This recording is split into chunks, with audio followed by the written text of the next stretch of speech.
അനേകവട്ടം വിസ്തരിക്കുമ്പോഴും അവന് കുറ്റം കണ്ടെത്തുവാൻ കഴിയുന്നില്ല. കാരണം എന്ത്?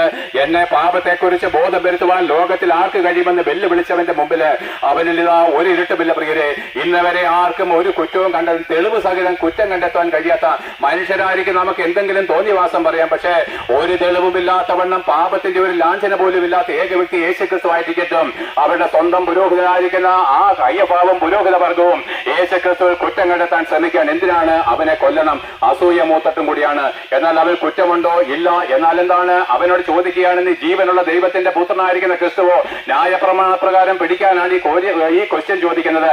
അവൻ പറഞ്ഞതേ, ഞാനാകുന്നു മനുഷ്യപുത്രൻ ദൈവത്തിന്റെ വലതുഭാഗത്തിരിക്കുന്നതും ആകാശമേഘങ്ങളെ വാഹനമാക്കി വരുന്നതും കാണുമെന്ന് പറഞ്ഞപ്പോഴ് അവർ വസ്ത്രം ചീന്തിക്കൊണ്ട് നിലവിളിച്ചിരി, നമുക്ക് തെളിവെന്തിന്?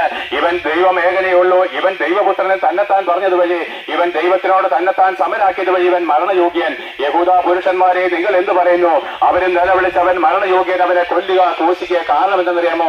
പ്രവാചകന്മാരുടെ പുസ്തകത്തില് ക്രിസ്തു ഇങ്ങനെ കഷ്ടം സഹിച്ച് മരിക്കണമെന്ന് എഴുതിയിരുന്നെങ്കിലും ആ പുരോഹിതന്മാർ അവരെ വഞ്ചിച്ച് ആ തിരുവഴുത്തുകളെ തെറ്റിച്ച് അവൻ തന്നെ സ്വന്തമായിരിക്കുന്ന പ്രമാണമുണ്ടാക്കി ജനങ്ങളെ വഞ്ചിച്ച്. പ്രിയരെ, നിങ്ങളും അങ്ങനെ തന്നെ.